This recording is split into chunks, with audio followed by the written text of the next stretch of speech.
المتكبرين.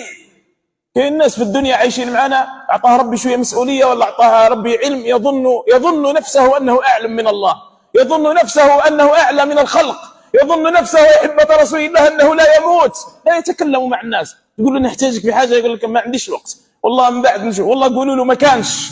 من تواضع لله رفعه. بني سعيد شكرا طيب الله ولك. وأين أنت من التواضع؟ ابن آدم لا تنسى أصلك. ابن آدم أذكر نفسي وإياكم، مش غير أنتم، ذكر نفسي كذلك وإياكم. ابن آدم لا تنسى أصلك، ما تنساش أصلك، لأنه من نسي أصله تاه وحار ونسي الله الواحد القهار. كان بعض الناس ربي يعطاهم شوية مسؤولية فانية، الكرسي قاعد فيه انت قاعدوا في قبلك وبعدك، لو دامت لغيرك ما وصلت إليك، لو دامت لغيرك ما وصلت إليك يا ابن آدم، لو دامت لغيرك ما وصلت إليك. من تواضع لله رفعه، ومن تكبر على الله وضعه. دعوة المظلوم يرفعها الله فوق الغمام، أي فوق السحاب، ويقول وعزتي وجلالي لأنصرنك ولو بعد حين. ربي يحلف ويقسم يا أحبة رسول الله. هذا المجتمع احنا لما يحبش يتسقم المجتمع، لأن الكثير من الناس، كثير منا اللي يعطيه ربي مسؤولية يتكبر على الناس. كاين ناس ربي يعطاهم علم ما شاء الله، والله يجي مرة عليك هذا السلام عليكم ما يقولها لك، تصدق ولا تصدق. هذه عايشها أنا يا أحبة رسول الله، بالعبد الضعيف. ناس ما شاء الله فاتح عليهم الله عز وجل، ويجي في مرة عليك مشغول مش قاعد، قال الله وتحيتهم فيها سلام. تواضع، أين نحن من خلق التواضع يا أحبة رسول الله. النبي صلى الله عليه وسلم وهو النبي، وما أدراك ما النبي. يا جماعة اللي يتواضع كل ما تزيد تتواضع كل ما يزيد يرفعك ربي سبحانه وتعالى. من تواضع في غير مذلة.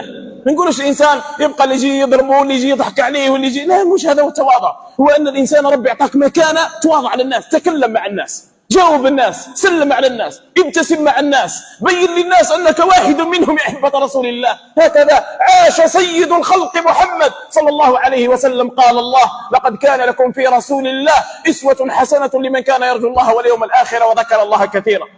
توصل وين أحيانا يقول لك فلان رئيس الجمهورية ممكن تشوفه فلان ما تلقاش.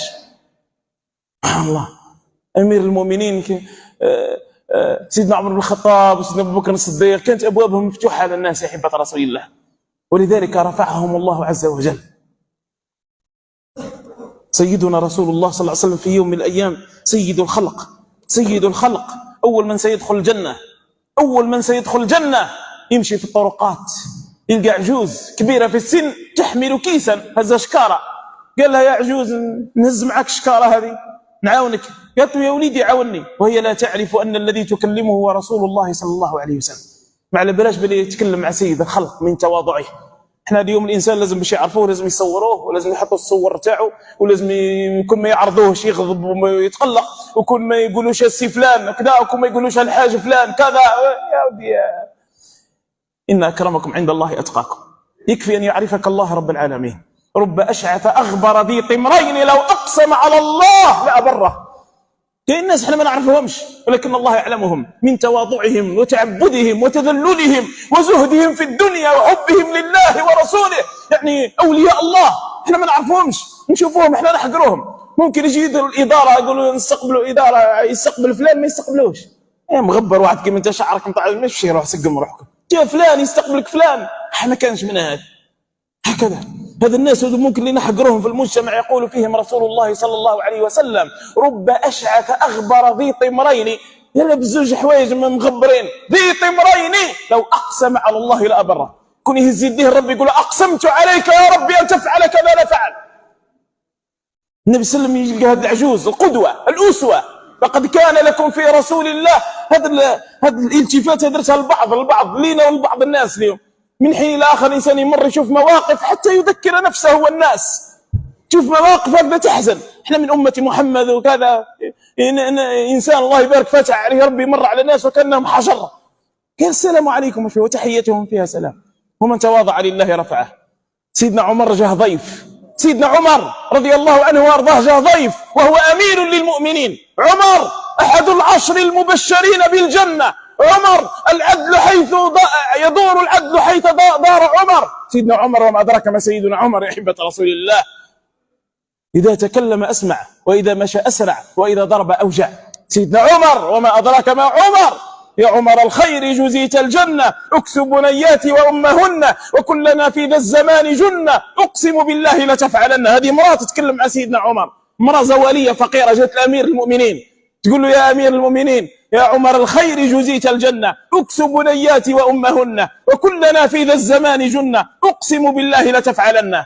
مباشرة الناس متواضعين، عاشوا لله وماتوا لله، أحبة رسول الله، وأعطاهم ربي على قد نياتهم، ما تكبروا وما تجبروا وما داروا حواجز على الناس، وما دار الفوكال في التليفون تاعو، وما يقضي حاجة للناس قضاها لهم، أحبة رسول الله. لماذا؟ لأن الدنيا ساعة، اجعلها طاعة، النفس طماعة عودها القناعة. الدنيا ساعة يا عباد الله، يمضي الصغير إذا انقضت. يعني يا جماعة اللي يحب يخدم على روحه يخدم الآن. عندنا إمام، أخونا الإمام، أعطيني الاسم تاع الإمام، الشيخ عبد الناصر، هو إمام يا أحبة رسول الله في ولاية طارف، إمام مسجد خديجة بنت خويلد رضي الله عنها وأرضاها في منطقة داغوسة، بلدية البسباسة، ولاية طارف. هبط يتوضا أحبة رسول الله باش يصلي بالناس صلاة الظهر، خلاص جات الساعة ثم، رحمه الله وأسكنه الله فسيح جنانه. الشيخ الإمام عبد الناصر أوصيف السعيد، هذا الإمام فكانت آخر أيامه وهو يتوضأ وهو طاهر، مات على طهارة ليقف بين يدي الله عز وجل بعد لحظات يؤم الناس، يتوضأ في صلاة الظهر يا أحبته باش يطلع يصلي بالناس. وجاءت سكرة الموت بالحق، ذلك ما كنت منه تحيد، ونفخ في الصور، ذلك يوم الوعيد، وجاءت كل نفس معها سائق وشهيد، لقد كنت في غفلة من هذا فكشفنا عنك غطاءك فبصرك اليوم حديد. الشيخ راحت صورة الشيخ. فنسأل الله سبحانه وتعالى الرحمة والمغفرة لهذا الشيخ الإمام عبد الناصر أوصيف السعيد، إمام مسجد خديجة بنت خويلد في منطقة داغوسة، بلدية البسباس، ولاية الطارف، رحمه الله وأسكنه الله فسيح جنانه، وإنا لله وإنا إليه راجعون. تكلم شوي على تواضع النبي صلى الله عليه وسلم، ويهز النبي شكارة تاع العجوز هذه وما تعرفش أنه هو رسول الله صلى الله عليه وسلم. مش كيما احنا اليوم لازم يصورونا ويديروا لنا في فيسبوك ويحطوا التصاور تاعنا وكذا، وفلان وما يذكروش فلان وما عرضوهش فلان، ويتقلق ويغضب وانا ما نديرش في كل مجال. كان مسؤول والله مسؤول ما يعرضوهش ينساوه، مثال مسؤول ينساوه ما يعرضوهش، يحبس عليهم الميزانيه ويدير لهم مش هذه الدنيا يا احبه الرسول. ان اكرمكم عند الله اتقاكم. ان الله لا ينظر الى صوركم ولا الى الوانكم ولكن ينظر الى قلوبكم وافعالكم، يوم لا ينفع مال ولا بنون الا من اتى الله بقلب سليم. يهزلها النبي الشكاره نتاعها، عجوز كبيره وهي لا تعرف انه رسول الله، ويخرج خارج المسكن تاع المدينه، من خارج مساكن مكه، يخرج الدوار لبرا، ويحط لها النبي، تقول له هذا بيتي يا بني، يوضع لها النبي الشكاره نتاعها امام بيتها، تقول له يا بني انا امراه فقيره، امراه زواليه، ما عندي ما نعطيك، انا سائله ندور، واحد يعطي لي البصل، واحد السميد، واحد الزيت، واحد الزبيب وكذا، ما عنديش واش نعطي لك، ما نعطيش صوارد، ما عنديش باش نمد لك. قالت له يا بني ولكن اعطيك نصيحه هي اغلى من الذهب. واش النصيحه اللي تعطيها لي يا اماه؟ قالت له لقد ظهر رجل في مكه من قريش هنا واسمه محمد ويدعي انه نبي، فاذا وجدته فلا تتبعه. قالت له يا وليدي انا ما عنديش صوارد باش نعطي لك، بس نعطيك نصيحه اغلى من الذهب. قال لها قولي يا اماه. قالت له كاين رجل يدعي اسمه محمد ويدعي انه نبي، قال لقيته يا وليدي ما تتبعوش، لا تتبعه فانه كذاب، ماهوش نبي، ما كانش نبي.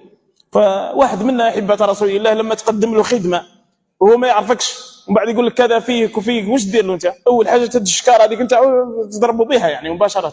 نعم. فيقول لها نبذل في تواضعه، في رحمته، ولو كنت فظا غليظ القلب لانفضوا من حولك. لحد الان يا اخي عيب وعار على امه محمد، يقولوا يزوج تهاوشوا وزوج تعاركوا وهم في المحكمه وهم كذا. المفروض امه محمد ربي اعطاهم ربي دستور، اعطاهم ربي القران، امه ربها نور ونبيها نور وكتابها نور ولكنها تعيش في الظلمات. عيب وعار. وما اختلفتم فيه من شيء فردوه الى الله والرسول. عندنا القران، عندنا نبينا عليه الصلاه والسلام قدوتنا، لا نحتاج قدوه احبه رسول الله. ابن آدم إذا أردت أن تختار فاختار ألا تختار، واترك الاختيار لله الواحد القهار. إذا حبيت تختار ما تختارش، أو خير لك ربي. ابن آدم إذا أردت أن تختار فاختار ألا تختار، واترك الاختيار لله الواحد القهار. ولو كنت فظا غليظ القلب لانفضوا من حولك فاعف عنهم واستغفر لهم وشاورهم في الأمر فإذا عزمت فتوكل على الله. قال لها يا أماه أنا هو محمد رسول الله. فالمرأة خافت وارتعدت وتبدل، قالت له يا وليدي، قالت له أشهد أن لا إله إلا الله وأنك يا محمد رسول الله. شوف الأخلاق برك، إنما الأمم الأخلاق ما بقيت، فإنهم ذهبت أخلاقهم ذهبوا، وليس بعامر بنيان قوم إذا أخلاقهم كانت خرابة. وإذا أصيب القوم في أخلاقهم فأقم عليهم مأتما وعويلا. إذا أصيب الناس في أخلاقهم، الإنسان أعطاه ربي شوية علم يولي يتكبر، الإنسان ربي أعطاه شوية مال يولي يتكبر، والآخر أعطاه ربي الجمال يولي يتكبر. لا حول ولا قوة إلا بالله. منها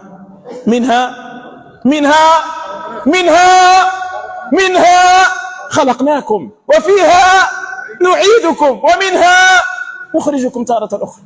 خلاص انتهى، خلاص أحبة رسول الله. منها خلقناكم من التراب من الأرض، وفيها نعيدكم نرجعكم لها مرة أخرى، ومنها نخرجكم تارة أخرى. منها خلقناكم وفيها نعيدكم ومنها نخرجكم تارة أخرى. خلاص. وإذا قال الله بطل كل قول وقائل. إذا كان غرك جمالك، إذا غرك جمالك يحطوك في التراب يا عبد الله، دودك يخرج منك. ابن آدم، الدود اللي يأكل ابن آدم يخرج من ابن آدم. أول حاجة يبدأ بها هي العينان الجميلتان، طريين العين، يبدأ فيهم دودك يخرج منك ويبدأ بعينيك الجميلتين. لا تنسى أصلك، لأنه من نسي أصله تاه وحار، نسي الله الواحد القهار. أو شيخنا الإمام الشيخ عبد الناصر أحبة رسول الله، إذا أحب الله عبدا نسأل الله له الرحمة والمغفرة، إذا أحب الله عبدا عسله، قيل وما عسله يا رسول الله؟ قال يوفقه لعمل صالح ثم يقبضه عليه. ما الطهر يتوضأ باش يلقى الله عز وجل، فلقي الله عز وجل وهو على طهارة، وهو ينتظر أن يؤم الناس. من شب على شيء شاب عليه، ومن شاب على شيء مات عليه، ومن مات على شيء حوسب عليه، ومن حوسب على شيء إما إلى جنة وإما إلى نار، كما يريد الله الواحد القهار. يا سادة يا كرام، نقف اليوم بإذن الله عز وجل عند حديث رسول الله صلى الله عليه وسلم الذي يقول فيه أدبوا أولادكم على 3 خصال. وهذه الحرب التي سنقودها ونخوض فيها بإذن الله عز وجل. المسجد لو يخوض، والمدرسة والإذاعة والناس والوالدين، هذه حرب الكل مسؤول عليها أمام الله عز وجل. هي تربية هذا النشء اللي يقول فيه عبد الحميد بن باديس عليه رحمة الله: يا نشأ أنت رجاؤنا وبك الصباح قد اقترب، خذ للحياة سلاحها وخذ الخطوب ولا تهب. هذا نظام حياتنا، بالنور خط وباللهب، حتى يعود لشعبنا من مجدهم ما قد ذهب، فإذا هلكت فصيحتي تحيا الجزائر والعرب. إحدى رسولي هذا النشء اللي راهو جاي، إلا ما قمناش به وما وعيناهش وما ثقفناش وما قريناش، راح يتعب هو ونزيدوا نتعبوا معاه احنا إحدى رسول الله، وتبقى بلادنا تعبة. واللي يشمر على ساعديه وعنده الأجر عند الله عز وجل. لا تنتظر الأجر من أحد إلا من الله الواحد الأحد. واحد بكلمة، واحد بدعاء، واحد بصوارد، واحد ببناء، واحد كل وش يقدم. قال الله: والذين جاهدوا فينا لنهدينهم سبلنا وإن الله لمع المحسنين. أمانة أحبة رسول الله. قال الله: يا جماعة ما دام خلقنا ربي في هذه الدنيا إلا وعندنا وظيفة، ما كانش ربي ما يخلقش الإنسان عبثا، ما كانش خاطيني، ما كانش ما نعرفش، ما تهربش من المسؤولية. قال الله عز وجل، ربي سبحانه وتعالى يقول في القرآن: فوربك لنسألنهم أجمعين عما كانوا يعملون. فوربك، يحلف الله عز وجل: فوربك لنسألنهم أجمعين عما كانوا يعملون. بلاء، الخمر بلاء، المخدرات بلاء، التبرج بلاء، الفساد بلاء. هل نصبر لهذا البلاء ولا نرقد نهرب منه؟ قال الله: ولنبلونكم بشيء من الخوف والجوع ونقص من الأموال والأنفس والثمرات وبشر الصابرين. هل هرب النبي صلى الله عليه وسلم من البلاء؟ هل هرب سيدنا أبو بكر من البلاء؟ هذا بلاء من البلاوات. ربي سلط علينا هذا البلاء وهو المخدرات، علينا أن نحاربه أحبة رسول الله. ما نرقدوش. نحن أمة الاجتهاد، نحن أمة العمل، نحن أمة القوة أحبة، نحن أمة الخيرية. قال الله: كنتم خير أمة أخرجت للناس. هذه الأمة عمرها ما انهزمت ولن تنهزم بإذن الله. هذه الأمة لن تنهزم. نعم تمر بمراحل ضعف ولكنها لا تنهزم. أمة قائدها هو محمد صلى الله عليه وسلم. باش تنجح هذه الأمة تمشي وش قالها ربي والنبي فقط. فقد كان لكم في رسول الله أسوة حسنة، وما أتاكم الرسول فخذوه وما نهاكم عنه فانتهوا. هذا الناس لازم تحارب. ما يقولش وراح المجتمع وراحت الأمة وراحوا بناتنا وراحوا شبابنا لا ما راحتش. الخير فيه وفي أمتي إلى يوم الدين. الخير في وفي أمتي إلى يوم الدين.